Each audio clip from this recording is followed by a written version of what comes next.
got to cultivate this manager on duty mindset by a matter of association. I got to fellowship with people of like precious faith. I need some people in my life that won't pacify my dumb behavior. I need some people in my life that won't pacify my fears. I need some people in my life that won't pacify my triggers. But I need some people in my life that will be patient with me, but also promote me walking by faith. I need some people in my life that are going to tell me that's not God, but this is what the Lord said. I need some people in my life that's going to encourage me in the things of God. And then the cultivation of the manager on duty is a mindset that is a matter of celebration. I'm going to enjoy this journey.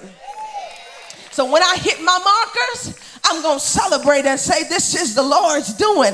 It's marvelous in our eyes, but you have to have this critical thinking. Somebody say critical thinking, because the critical management of realities is up to you. Nobody is going to do it for you, but you have to do it. So you got to decide, I am not going to let the situations take the best of me, but I'm going to take authority over the situation, because the reality is every situation isn't ideal, but it still can be managed to the glory of God. Paul is in prison, still writing letters of encouragement. Joseph is in the pit, still trusting God's dream. Hannah's in her barrenness, still praying with faith. And David was in a cave, still writing psalms. So you may be in a bad situation that may not look perfect right now, but what are you going to do? You got to take ownership of what God said and start looking for the way out. You got to take ownership of what God said and keep sowing. You got to take ownership of what God said and keep serving. You got to take ownership of what God said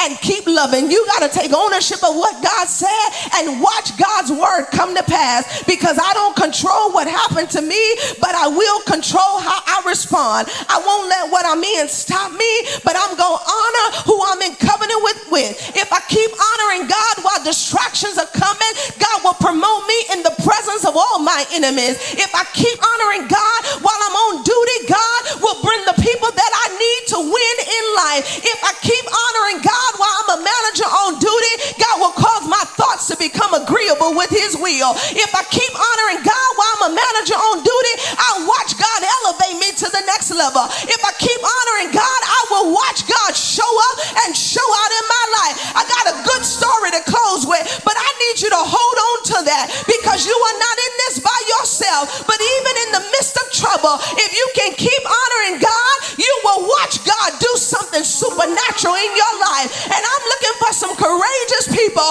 who say, I'm the one for the job. I'm the one for the assignment. I'm going to take charge of my emotions. I'm going to take charge of this situation, and I'm going to say what God says about my situation, because it's your courage that makes the difference. It's your courage that makes things line up. It's your courage that shows up in difficult times. And if you can stand on his word, his promises shall come to pass.